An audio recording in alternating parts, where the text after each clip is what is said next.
ఉంటే మీకు తర్వాత కూడా ఇవ్వడం జరుగుతుందని తెలియజేస్తున్నాను.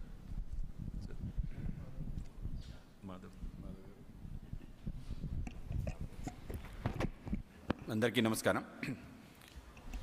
ఒక కల్తీ మనస్తత్వం అలాగే కల్తీ పాలనతో వచ్చిన ఏదైతే పర్యవసానం ఉందో మనం చూడటం జరిగింది. మన దేవాలయ వ్యవస్థల యొక్క వ్యవస్థని దిగజార్చే ప్రయత్నం, పవిత్ర మూర్తుల పైన దాడులు చేయటం, సుమారు 200 పైగా దేవాలయాలు గత ప్రభుత్వ హయాంలో దాడులు జరిగి అవి తుంటరి చర్యలుగా దాన్ని పక్కన పెట్టే ఒక ప్రయత్నం, అలాగే దేవాలయ వ్యవస్థలో ఉండే అనేక రకాల విషయాలపైన చేస్తున్న అనేక రకాల విషయాల యొక్క పరాకాష్టే తిరుమల తిరుపతి దేవస్థానం సంబంధించిన కల్తీ లడ్డు వ్యవహారంగా మేము భావిస్తాం.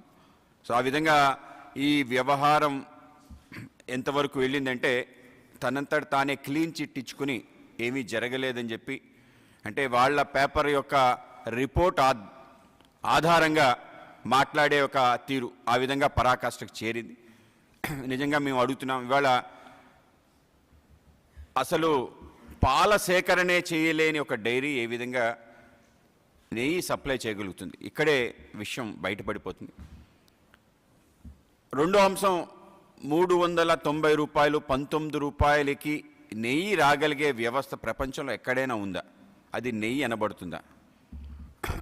నెయ్యి కాని నెయ్యితో లడ్లు తయారు చేసిన తీరు ఏదైతుందో దీన్ని కూడా తప్పనిసరిగా మనం ఆలోచించాలి. అలాగే ఏదైతే రిపోర్ట్లో సింథటిక్ నెయ్యితో, అంటే ప్రజల ఆరోగ్యం కెమికల్స్తో దాన్ని తయారు చేయటం, ప్రజల ఆరోగ్యంతో ఆడుకునే తీరు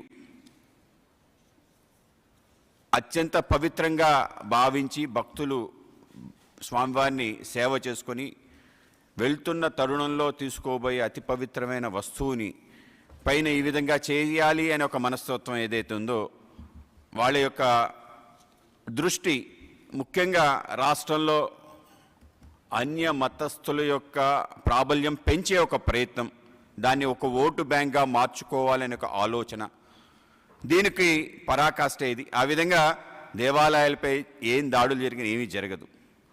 పవిత్రమైన లడ్డు ప్రసాదాన్ని కూడా దాని పవిత్రత తగ్గించినా కూడా ఏమీ కాదు. ఆగమాలు అలాగే మిగతా అన్ని వ్యవస్థలు, సేవలు, వీటన్నిటిలో భగ్నం కలిగించే విధంగా నిబంధనలన్నీ కూడా తిలోదాఖలాలు ఇచ్చి ముందుకెళ్తున్న తీరు, అలాగే రివర్స్ టెండరింగ్ చేయడం జరిగింది. ఏ విధంగా నిబంధనలు అనేవి తొంగలో తొక్కి అనేక రకాల పేరాలు మార్చి ఎవరికైతే అర్హత లేదో అర్హత లేని వాళ్ళని తీసుకురావటం, కేవలం తిరుమల తిరుపతి లడ్డు విషయం కాదు, అనేక రకాల విషయాలు సేకరణ కాదు, రాష్ట్ర వ్యాప్తంగా జరుగుతున్న పెద్ద పెద్ద ప్రాజెక్ట్స్ దగ్గర కూడా అక్రమార్కులకి ఈ విధంగా ఇచ్చే ఒక వాళ్ళకి ఇవ్వాలి అనే ఒక ఆలోచనలో భాగంగా జరిగిన వ్యవస్థ. ఆ విధంగా గత ప్రభుత్వం మనం చూడటం జరిగింది. అది లడ్డూను కూడా వదలలేదు అంటే దీనికన్నా దారుణం ఇంకోటి లేదు. ఆ విధంగా ఉన్న వ్యవస్థ. అయితే ఇవాళ నిన్న ఆయన బేషరతుగా క్షమాపణలు చెప్పాలని చెప్పాడు. నిజంగా మేము అడుగుతున్నాం, ఎందుకు ఎవరు క్షమాపణలు చెప్పాలి? ఇవాళ ఏవైతే ల్యాబ్ రిపోర్ట్స్ని పక్కన పెట్టి మీ పేపర్ ఇచ్చిన అబద్ధాలపైన క్షమాపణలు చెప్పాలా అని చెప్పి అడుగుతున్నాం. ఇవాళ పవిత్రమైన నెయ్యి బదులు ఇవాళ సింథటిక్ నెయ్యి వాడినందుకు క్షమాపణలు చెప్పాలా? అలాగే సుమారు 250 కోట్ల పైగా దీంట్లో చేతులు మారాయని చెప్పి విస్పష్టంగా తెలుస్తుంది, అందుకు క్షమాపణలు చెప్పాలా? అంటే స్వామివారి యొక్క నిధులు దుర్వినియోగం అయిన క్షమాపణలు చెప్పాలా? సుమారు 58 లక్షల కేజీల యొక్క నెయ్యి దీనికి వాడినట్టు, అంటే ఎవరైతే నిబంధనలు లేకుండా అక్రమ మార్గంలో నెయ్యిని కూడా చేయలేని యొక్క వ్యవస్థలు కలిగిన వ్యక్తుల ద్వారా వాళ్ళ యొక్క సంస్థల ద్వారా తెచ్చిన నెయ్యికి సంబంధించి చెప్పాలా? అలాగే అన్య మతస్థుల్ని పెద్ద ఎత్తున చైర్మన్లుగా, మెంబర్లుగా, అనేక రకాల ఉద్యోగస్తులుగా పెట్టి పవిత్రతను భంగం కలిగించి అనేక రకాల ఉద్దాంతాలు జరిగినందుక అని చెప్పి మేము ప్రశ్నిస్తున్నాం. ఇవాళ కూటమి నేతృత్వంలో ఏవైతే గతంలో జరిగిన ఈ యొక్క అపవిత్ర కార్యక్రమాలన్నింటినీ తప్పనిసరిగా ప్రక్షాళన చేయాలని చెప్పి ప్రక్షాళన చేసి ఆ పవిత్రతని మళ్ళీ పునర్నిర్మించి ఆ విధంగా ఆ వైభవాన్ని ముందుకు తీసుకెళ్లే పెద్ద ప్రయత్నం జరుగుతుంది.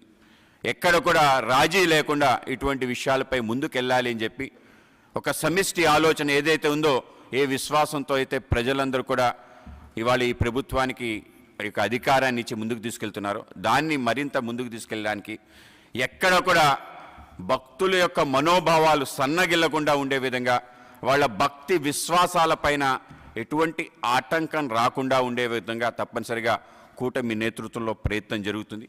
అలాగే ఏ